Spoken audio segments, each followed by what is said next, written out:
But as the season grew on, the team struggled with numbers and also with a lack of opposition in many schools.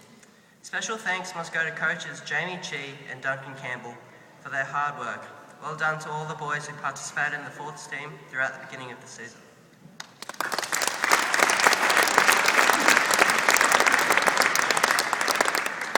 The thirds were somewhat different compared to the fourths. Coached by Mr. Daniele Bonanno and Eamon Cowling, and led by flanker turned fly half captain Ben Chooks Clockholm, the thirds managed more than enough people for almost every single match of the season. But with many injuries and call-ups to the seconds for many deserving boys, it was hard for the thirds to maintain momentum with the constant changing of the team throughout the season. Standout players include the likes of Ben Geldard and the front row consisting of Josh Hampson, Anthony Mack and Harry Crowther.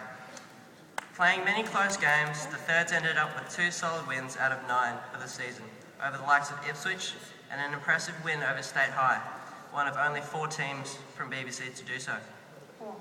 It was unfortunate that they could not win their final match against Terrace at home, but without a doubt it was a stellar season for many in the team and one that will not be forgotten.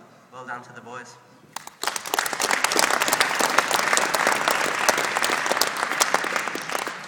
The seconds report. Coached by Mr. Chris Woody Woodhouse and Mr. Steve Scooter Mann, the seconds were always confident that the very last BBC Rugby season would be one to remember. Including trial matches, we ended up with an impressive 9 from 12 wins in coin tosses before the game.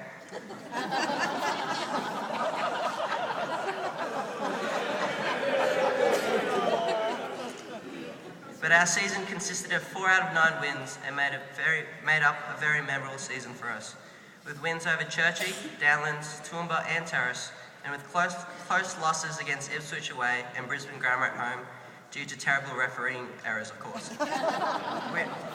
We are no doubt proud of our achievements this year.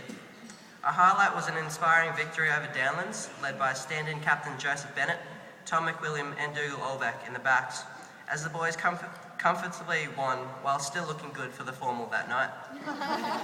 And not to forget our defensive skills, which left little to be desired, led by Will Hobbs, Dan Elrow, Matt Dragontat Schultz, and Andrew the Dog Fraser, who was solid all season.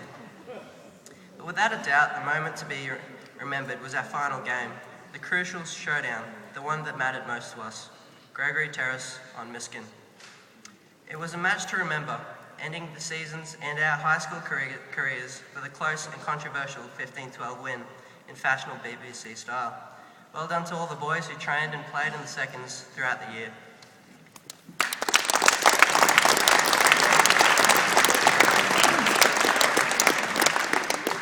But our time over the previous 3 months would not be the same without the following people. To the coaches, from the fourths to the seconds, thank you for the constant advice, tips, sledging, abuse and entertainment you provided us over the last 3 months. I'm sure at least some of it sunk in. To the boys that stuck around on a Saturday afternoon to watch us play, thank you for your support week in, week out. To the boys in the first, thank you for the challenge that we needed to step up for and aim for. Well done on your season. To all the parents, thank you for the constant toing and froing from the far ends of the GPS region on Saturdays to the training sessions on each and every single week of every single month. Who knows what BBC Rugby would do without you. To Mr. Peter Wilson, thanks is not enough for all your hard work on every single day of every single week. Who knows what we would do without you. But lastly, I would like to thank God, who has provided us with the unbelievable season we've had this year and the memories we've had over our glorious days of the college. It's sad to think that this is the end of a glorious career in the green, white and black. We'll miss the weekly Saturday night ice packs, the discovery of bruises and scratches, or the ritualistic removal of leg, arm or chest hairs from strapping.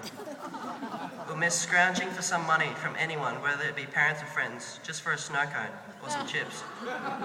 We'll miss running through the tunnel of boys, cheering or screaming walk-eyes on a brisk Saturday afternoon. We'll miss the backlash from mums when we forget plastic bags or towels on a muddy day. We'll miss complaining of refereeing errors when we lose close games, or exaggerating the height, weight and speed of opposition players when the scoreline wasn't too optimistic. We'll miss the stopover at McDonald's on the way back from Toowoomba. But we shall never forget the countless memories on that pitch, the points that turned the game, the kicks, passes and breakaways that took your breath away, and that war cry in the middle of that pitch. Thank you very much.